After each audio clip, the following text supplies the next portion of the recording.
దేశవ్యాప్తంగా NEET re exam కు సర్వం సిద్ధమైంది. అయితే మధ్యాహ్నం 2 గంటల నుంచి సాయంత్రం 5:15 వరకు పరీక్ష జరగనుంది. మధ్యాహ్నం 1:30 తర్వాత ఎట్టి పరిస్థితుల్లోనూ పరీక్షా కేంద్రాల్లోకి అనుమతించేది లేదని ఎన్టీఏ స్పష్టం చేసింది. మరిన్ని వివరాలు అందించేందుకు హైదరాబాద్ నుంచి మా ప్రతినిధి సంగీత, అదేవిధంగా విజయవాడ నుంచి మా ప్రతినిధి సత్య లైవ్ ద్వారా సిద్ధంగా ఉన్నారు. ఫస్ట్ సంగీత దగ్గరికి వెళ్దాం. సంగీత, ఈ రోజు నీట్ రీ ఎగ్జామ్ కు సర్వం సిద్ధమైన పరిస్థితులు అయితే కనిపిస్తుంది. ఈ రోజు ట్రాఫిక్ డైవర్షన్స్ కూడా ఉన్నాయి కాబట్టి హాఫ్ అన్ అవర్ లేట్ వచ్చినా కానీ లోపలికి అనుమతించేది లేదని చెప్తున్నారు. సో అక్కడికి విద్యార్థులందరూ ప్రస్తుతానికి చేరుకున్నట్లేనే. ఏంటి ఎగ్జామ్ సెంటర్ వద్ద సిచ్యువేషన్? శంకరి, ప్రస్తుతం అయితే ఎగ్జామ్ సెంటర్ దగ్గర సిచ్యువేషన్ అంతా కూడా 11 గంటల నుంచి కూడా ఎగ్జామ్ సెంటర్ లోపలికి పంపించడం జరుగుతుంది. విద్యార్థులను ఒక్కొక్కరిగా కూడా విద్యార్థుల లోపలికి వెళ్ళడం జరుగుతుంది. అయితే గతంలో ఎగ్జామ్ జరిగింది కాబట్టి విద్యార్థులకు కూడా దీనిపైన ఒక అవగాహనతో ఉంది కాబట్టి దాని ప్రకారంగానే విద్యార్థులు ఒక్కసారి లోపలికి వెళ్ళిన తర్వాత బయటకు వచ్చే దాఖలాలు అయితే కనిపించడం లేదు. ఎందుకంటే గతంలో అయితే వారు వేసుకున్న డ్రెస్ కోడ్ అయితే ఏంటి, తర్వాత నెక్స్ట్ వారి ఒంటి మీద ఉన్న జ్యువెలరీ అయితే ఏంటి, తర్వాత కొన్ని ఆర్నమెంట్స్ వేసుకొని వెళ్తే వాటిని తిరిగి పేరెంట్స్కి ఇవ్వడానికి వెనక్కి వచ్చేవాళ్ళు, లేదంటే పాస్పోర్ట్ సైజ్ ఫొటోస్ మర్చిపోయినా, ఆధార్ ప్రూఫ్ మర్చిపోయినా ఏదో ఒకటి దానికోసం బయటకు వచ్చేవారు. కానీ ఈసారి అలాంటిది ఏమీ లేదు.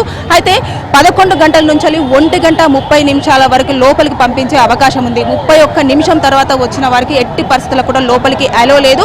ముందుగానే విద్యార్థులను పరీక్షా కేంద్రానికి చేరుకోవాలి అని చెప్పేసి ఆల్రెడీ ఎన్టీఏ సూచనలు కూడా చెప్పడం జరిగింది. ఏదైతే కొత్తగా అడ్మిట్ కార్డు ఇచ్చారో దానిపైన అన్ని ఇన్స్ట్రక్షన్స్ కూడా పెట్టడం జరిగింది. ఎలాంటి డ్రెస్ కోడ్ వేసుకోవాలి, ఒంటి మీద ఎలాంటి ఆభరణాలు వేయకూడదు, అదేవిధంగా లగేజ్ బ్యాగ్స్ కానివ్వండి, హ్యాండ్ బ్యాగ్స్ కానివ్వండి. ఇక ముస్లిం సోదరి మళ్ళీ విషయానికి వస్తే మాత్రం మాస్క్ ఏదైతే ఉంటుందో ఆ బురకా విషయంలో అదైతే ఉంచుతున్నారు, కానీ ఫేస్ మాస్క్ ఉంటుంది కదా దాన్ని మాత్రం తీసేయడం జరుగుతుంది. అయితే ఓవరాల్ గా చూసుకుంటే స్టూడెంట్స్ అయితే లోపలికి వెళ్తున్నారు. ఇక్కడ పోలీస్ అధికారి ఉన్నారు, ఒకసారి అది మాట్లాడిపించే ప్రయత్నం చేద్దాం. సార్ చెప్పండి, ఎలా విద్యార్థులు ఎలా సహకరిస్తున్నారు, పేరెంట్స్ కానివ్వండి లోపలికి ఎలా పంపిస్తున్నారు, ఏమేమి ప్రూఫ్స్ చూస్తున్నారు? ఈరోజు రాష్ట్ర వ్యాప్తంగా జరుగుతున్నటువంటి నీట్ ఎగ్జామినేషన్ సెంటర్కి బేగంపేట పోలీస్ స్టేషన్ తరఫున బేగంపేటలో ఉన్నటువంటి 2 సెంటర్లకు కూడా పటిష్టమైనటువంటి బందోబస్తు ఏర్పాటు చేయడం జరిగింది. ఇక్కడ విద్యార్థులు అండ్ వాళ్ళ తల్లిదండ్రులు కూడా ప్రశాంతమైన వాతావరణంలో ఎగ్జామ్ని రాసేలాగా అన్ని రకాల ఏర్పాటు చేయడం జరిగింది. లా అండ్ ఆర్డర్ వింగ్ కానీ, ట్రాఫిక్ వింగ్ కానీ అన్ని రకాల ఏర్పాటు చేయడం జరిగింది. పిల్లలు అండ్ వాళ్ళకి సంబంధించిన తల్లిదండ్రులు అందరూ కూడా పోలీసు వారికి అన్ని రకాల సహకరిస్తూ చాలా మంచి స్పందన వస్తుంది పబ్లిక్ నుంచి. కాబట్టి వాళ్ళందరూ కూడా ప్రశాంతమైన వాతావరణం ఎగ్జామ్ రాసుకొని మంచి ఫలితాలు సాధించాలని చెప్పేసి కోరుకుంటున్నాను. ట్రాఫిక్ ఆంక్షలు ఉండడం నేపథ్యంలో మరి ఇప్పుడు పిల్లలు ఒకవేళ కొంచెం అటు ఇటుగా లేట్ అయినా కూడా, అంటే 1:30 గేట్ వేసేస్తానని చెప్పేసి అంటారు, కనీసం ఒక 5 నిమిషాల లేట్ వచ్చిన వారిని మన లోపలికి పంపించే అనుమతి ఏమైనా మీకు పర్మిషన్ వచ్చిందా? అటువంటి రేటు లేదండి. 3 గంటల ముందు నుంచి ఆల్రెడీ ఎలో చేయమని చెప్పారు. ఎగ్జామినేషన్ సెంటర్కి 1 నిమిషం లేట్ అయినా కూడా లోపలికి ఎలో చేసేది లేదు. సెంట్రల్ గవర్నమెంట్ సెంట్రల్ ఆర్గనైజేషన్ కాబట్టి వాళ్ళు చెప్పినట్టు రూల్స్ ప్రకారం 1 నిమిషం లేట్ అయినా కూడా లోపలికి ఎలో చేసేది లేకుండా ముందు నుంచే పేరెంట్స్ని అందరికీ కూడా వాళ్ళ హాల్ టికెట్లో కూడా ఇన్స్ట్రక్షన్స్ చేయడం జరిగింది. దాని ప్రకారం అందరినీ కూడా లోపలికి ఎలో చేయడం జరుగుతుంది. అంటే కొంతమంది తెలియని వాళ్ళు ప్రూఫ్స్ తీసుకురావడం మర్చిపోతున్నారు. కొన్నిసార్లు వాళ్ళకి ఎక్స్పీరియన్స్ ఉన్నా కూడా కొంతమంది ఐడి ప్రూఫ్ మర్చిపోతే వారిని లోపలికి పంపించేసి మీరు ఎలాంటి ఏర్పాట్లు చేస్తున్నారు? వాళ్ళకి ముందు నుంచే ఇక్కడ అవేర్నెస్ కల్పించడం జరుగుతుంది. ఏ ఐడి కార్డ్స్ కావాలి, ఏమేమి తీసుకుపోవాలని చెప్పేసి చెప్పడం జరుగుతుంది. ఒకవేళ ఇన్ కేసు ఎవరైనా మిస్ అయ్యి ఉన్నా కూడా వాళ్ళ యొక్క ఎగ్జామినేషన్ బ్రాంచ్తో మాట్లాడి ఎలా చేయడం తప్ప పోలీస్ సంబంధించినటువంటి ఏం లేదు. ఎగ్జామినేషన్ బ్రాంచ్ అది చూసుకుంటుంది. Thank you. అంటే ఓవరాల్గా చూసుకుంటే అధికారులు కూడా చాలా వరకు పేషెంట్స్ కానీ పిల్లలకు ఏమేమి కావాలి ఏంటిదని చెప్పేసి చెప్పడం జరుగుతుంది. ఓవరాల్గా దేశవ్యాప్తంగా ఓన్లీ గవర్నమెంట్ స్కూల్స్, గవర్నమెంట్ కాలేజెస్లో మాత్రమే పరీక్షా కేంద్రాలను ఏర్పాటు చేయడం జరిగింది. మెడికల్ కాలేజ్ని అవాయిడ్ చేశారు. ప్రైవేటు సంస్థల విషయంలో కూడా ఎలాంటి సెంటర్స్ని మాత్రం కండక్ట్ చేయలేదు. మొత్తం దేశవ్యాప్తంగా 5,400కు పైగా పరీక్షా కేంద్రాలలో 22,79,000 మంది విద్యార్థులందరూ కూడా ఈ నీట్ రీ ఎగ్జామ్కి అటెండ్ అయ్యే అవకాశాలు అయితే కనిపిస్తున్నాయి. Shankar, thank you Sangeetha. Right, దేశవ్యాప్తంగా నీట్ రీ ఎగ్జామ్ కి అయితే సర్వసిద్ధమైంది. విజయవాడ సిచ్యువేషన్ తెలుసుకుందాం. మరిన్ని వివరాలు అందించేందుకు మా ప్రతినిధి సత్య లైవ్ ద్వారా సిద్ధంగా ఉన్నారు. Satya, NEET re exam call సెట్టా?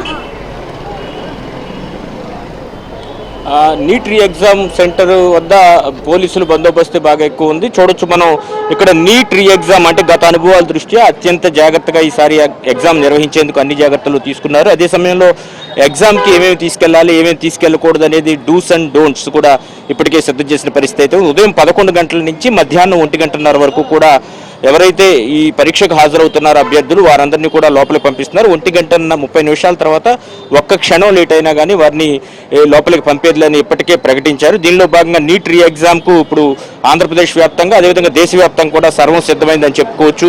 మొత్తం గతంలో నిర్వహించినటువంటి నీట్ పరీక్ష ఏదైతే లీక్ అవడంతో మరలా రీ ఎగ్జామ్ నిర్వహణకు సిద్ధమైంది. ఇదే సమయంలో ఆంధ్రప్రదేశ్ ప్రభుత్వం ఏపీఎస్ఆర్టీసీ ద్వారా నీట్ పరీక్షకు ఎవరైతే హాజరవుతారో వారు తమ హాల్ టికెట్ చూపిస్తే ఈ ఎగ్జామినేషన్ సెంటర్ వరకు కూడా ఉచిత బస్సు ప్రయాణం కూడా కల్పిస్తూ నిర్ణయం తీసుకున్నారు. ఇదే సమయంలో సాయంత్రం 5:15 వరకు కూడా పరీక్ష నిర్వహిస్తున్న నేపథ్యంలో నీట్ పరీక్ష కోసం వచ్చేవాళ్ళు తమ హాల్ టికెట్తో పాటు ఒక ఐడి కార్డు, అదేవిధంగా 2 పాస్పోర్ట్ సైజ్ ఫోటోలు, ఈ 3 కూడా తీసుకురావాలని ఇప్పటికే చెప్పిన నేపథ్యంలో దానికి సంబంధించి అభ్యర్థులందరూ కూడా ఇప్పటికే ఈ సెంటర్ వద్దకు చేరుకుంటున్న పరిస్థితి మనం చూడొచ్చు.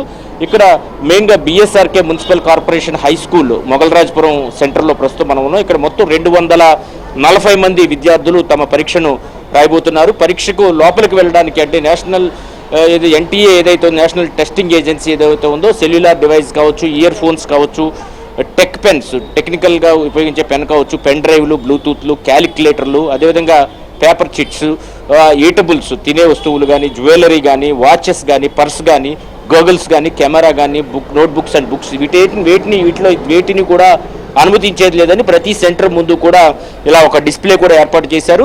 విద్యార్థులందరికీ కూడా ముందుగానే అంటే గతంలో ఏదైతే నీట్ ఎగ్జామ్ లీక్ అయిన నేపథ్యంలో ఈసారి పటిష్ట భద్రత ఏర్పాట్లు చేశారు. దేశవ్యాప్తంగా 22 లక్షల మంది విద్యార్థులు ఈ నీట్ పరీక్షకు హాజరవుతున్నారు.